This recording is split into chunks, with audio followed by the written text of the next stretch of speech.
హల్లెలూయా. ఈ సమయం ఇచ్చిన దైవజనుల వాక్యం తెలియజేసుకుంటున్నాను. మరి కొద్ది నిమిషములు సమయాన్ని బట్టి దేవాలయ వందనాలు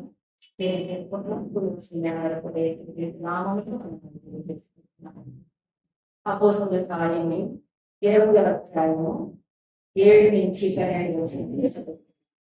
అపోస్తలుల కార్యము 20వ అధ్యాయము 7 నుంచి 12 వచనాలు చదువు.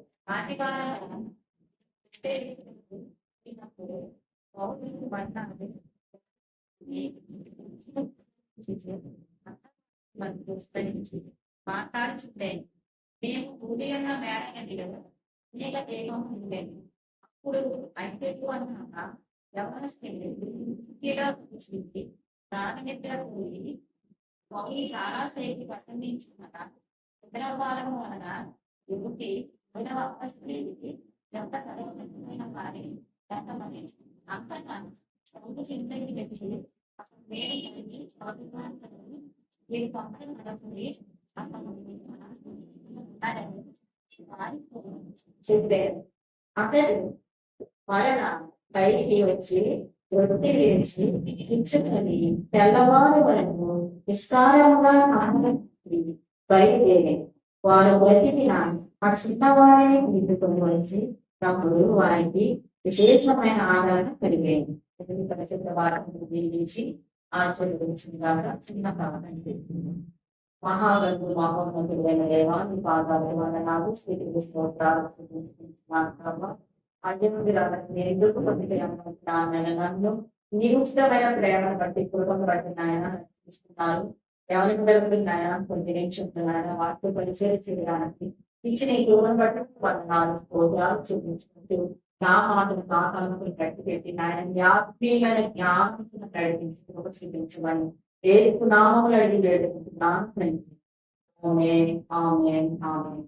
ఆదివారమున మేము రొట్టె విడిచకు కూడినప్పుడు ఇక్కడ పౌరులు ఏమంటున్నాడంటే ఆదివారం మేము రొట్టె విడిచకు కూడినప్పుడు పౌరులు ప్రసంగిస్తున్నప్పుడు ఇక్కడ మేము కూడిన మేడగదిలో అనేక దీపములు ఉంటాయి.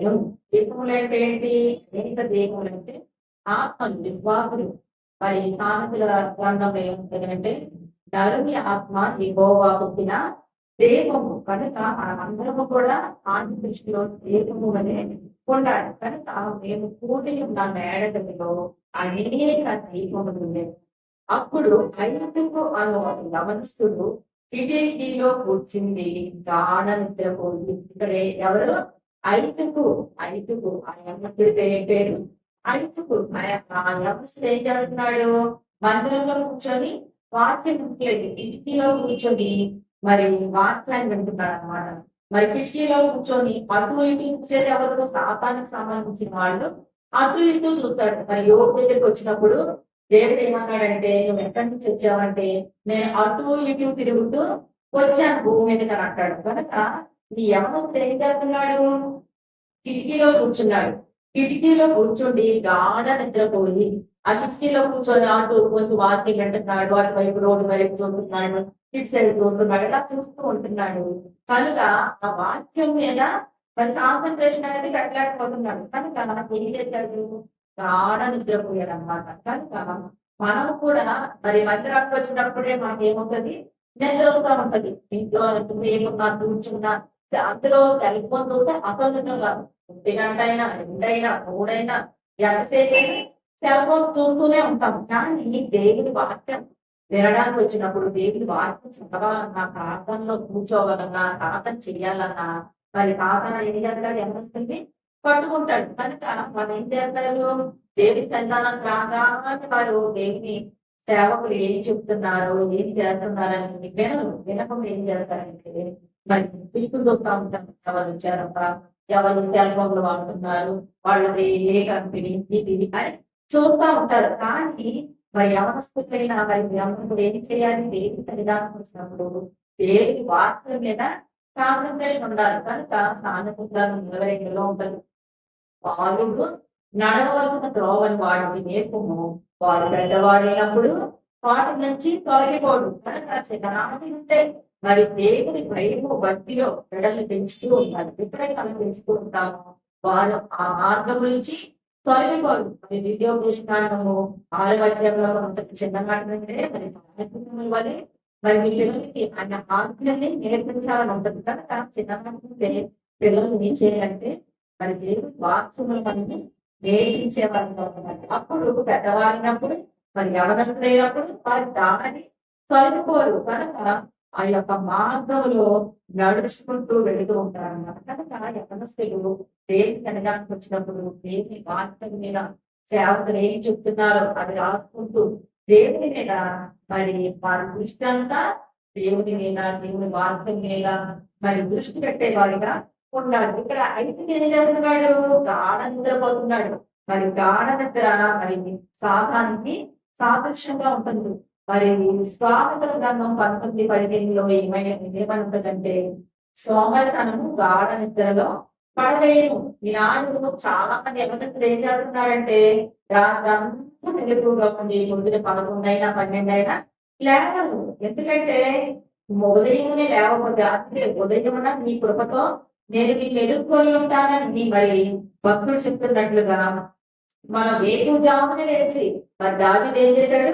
వేకుజామునే లేచి నేను స్తుతిస్తానని మరి దావీదు తలచినట్లుగా మరి ఆ విధముగా మరి యవనస్తులు ఏం చేయాలంటే వేకుజామునే లేచి ఆయనను స్తుతించే వారిగా ఉండాలి. నిద్ర అనేది మన ఆత్మీయ జీవితానికి పడిపోవడానికి సాదృశ్యంగా ఉంటుంది. పడిపోతాం మన నిద్రపోతే మనం వాక్యం అంటామా వెంటనే ఏం చెప్పారో తెలియదు, ఏం చేస్తున్నామో తెలియదు. కాబట్టి మనము వాక్యాన్ని గ్రహించే వారిగా మరి మనం ఉంటాం. కానీ అయితే ఏం చేస్తున్నాడు? కిటికీలో కూర్చొని నిద్రపోతున్నాడు. కాబట్టి మరి నిద్ర ఏంటి? సోమరితనాన్ని సాదృశ్యంగా సోమరితనము గాఢ నిద్రలో పడవేయనుంది. మరి సామెతలు 20:13 ఏమంటుందంటే చదవండి. సామెతలు 20:13 దేనేంటి దేని గుర్తేంటి? నిద్ర. నిద్ర ఆ నిద్రపోయేవంటే మనకి సోమరితనం ఉందంటే మనం ఎక్కడ కూడా ఏ పని కూడా చేయలేము. కనుక మనము నిద్ర వేడాలి. నిద్రని ఎప్పుడైతే మనం వేడుతామో మరి దేనిని పడి నిద్ర ఎందుకు ఆసక్తి ఇది నాకు లేదు అని అనుకొని నిద్ర యొక్క ఆసక్తి అయితే ఎప్పుడైతే నీకు ఉంటుందో నువ్వు ఏనాటికి కూడా అభివృద్ధి చెందలేవు. కనుక నిద్ర అనేది సోమరితనానికి సాదృశ్యంగా ఉంది. నిద్ర దేవిని ఏమి లేని తిరిగి దిగజారి కనుక నిద్రపోతుంటే సోమరితనంగా ఉంటే మనము ఏ పని కూడా చేయలేమన్నమాట. కనుక నిద్ర మనం వీడే వారిగా ఉంటారు. సామెతల గ్రంథము 23:21లో ఏముంటుందంటే నిద్ర మనకు చీపిరి గుడ్డలు ధరించటకు కారణం ఉంటుంది. కనుక నిద్రపోతే ఏంటి? చింపిరి గుడ్డలకు సాదృశ్యంగా ఉంది. చిరిగిపోయిన గుడ్డలకు మరి అంత భయంకరమైన జీవితంలో మరి మనం యవనస్తులు ఎందుకు ఎంత భయంకరమైన స్థితిలో ఉంటున్నారంటే మరి నిద్రపోతే ఏంటి అంటున్నాడు?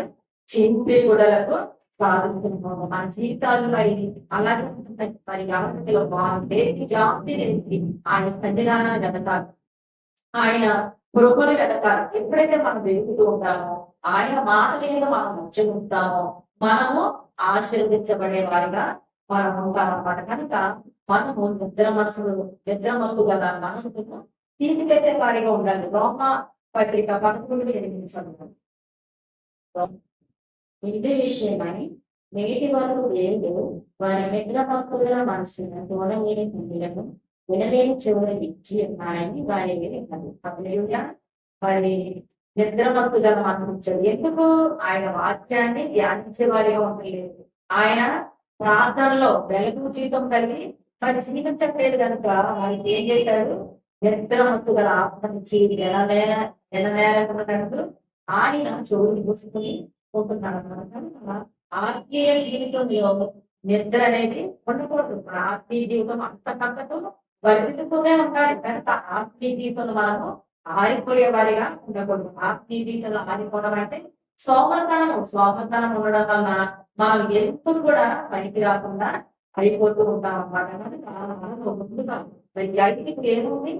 సోమరితనం నిద్రపోయి ఉన్నాడు కాబట్టి దేవుని వాక్యాన్ని వినలేక మరి దిగజారిపోయే స్థితిలో ఉంటున్నాడు. కనుక మనము లోకంలో ఉన్నవన్నీ ఏంటి?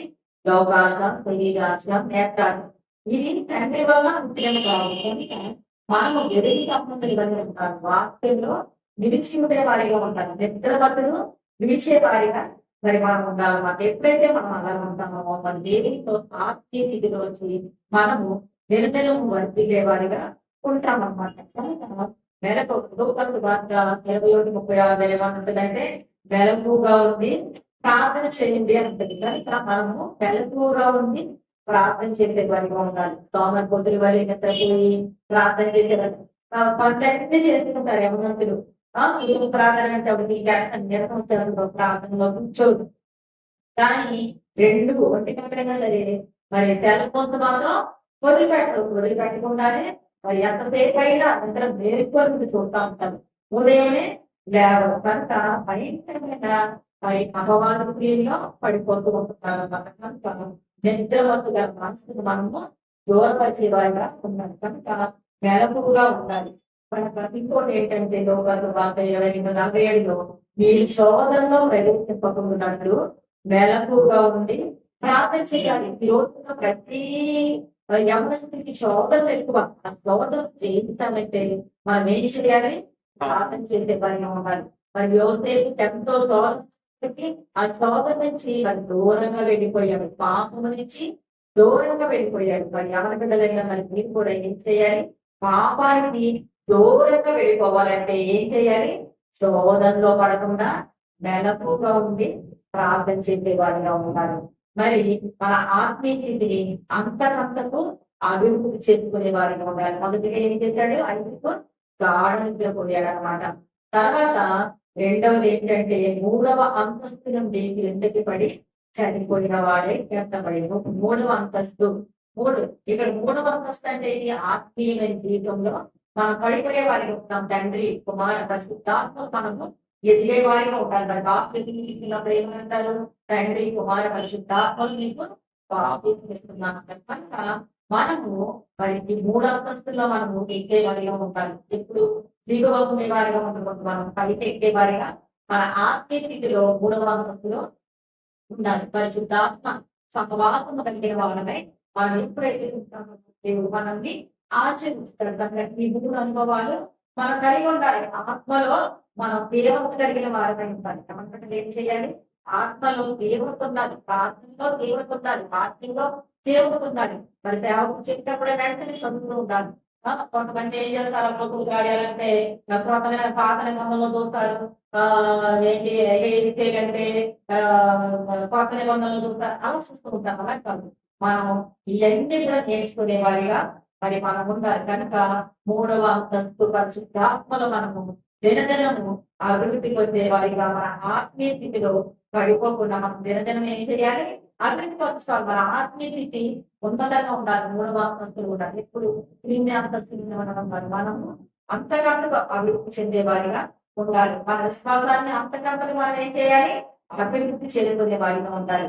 కనుక సామెతలు 11:5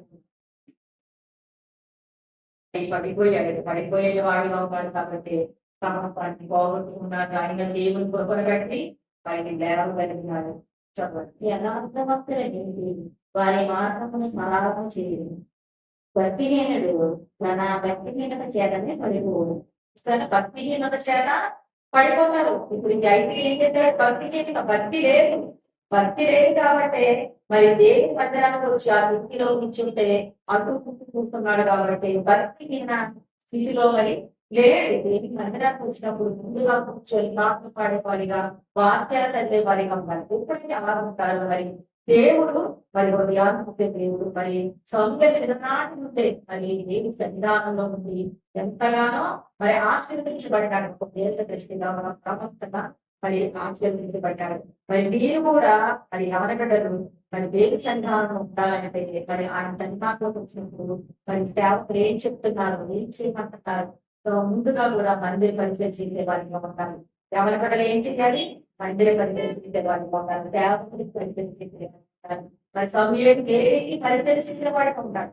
కనుక సేవకుని గౌరవించే వారిగా ఉండాలి. సేవకుని మాటలు వినేవారిగా ఉండాలి. కానీ 5 ఏం చేశాడు? 3వ అంతస్తులు నిద్రాభారం జోకి 3వ అంతస్తు నుండి క్రిందపడి చనిపోయిన వాడే ఎంతబడి. కానీ దేవుని సన్నిధానానికి వచ్చాడు కాబట్టి ఆయన కృప కొంత ఈనాడు ఎంతో మంది ఆయన సన్నిధానం కాకుండా యవనస్తులు సినిమాలని వికారాన్ని పప్పులని పార్కులని ఇవన్నీ తిరుగుకుంటూ ఉంటున్నారు కాబట్టి దానిలో ఒక్క నిమిషం కూడా ఒక్క దినం ఒక అరగంట కూడా గడపలే స్థితిలో ఉంటున్నారు కాబట్టి వారి ఆత్మీయ గురించి కోల్పోయి సమస్తము మరి ఏం చేస్తున్నారు వ్యర్థపరుచుకుంటున్నారు కనుక మనం దేవునితో మరి కోల్పోకుండా ఉండాలంటే ఈ యొక్క నిద్ర అనేది చీకటి కూడా కాదు పాపాన్ని వింటూ మరి ఇవన్నీ నుంచి మనం విడుదల పొందాలంటే మన ఆత్మీయ స్థితి అంతకంత అభివృద్ధి పొందాలంటే మనం ఏం చేయాలి ఆయన సన్నిధానాన్ని వెతకాలి ఆయన ఎప్పుడైతే ఎదుగుతామో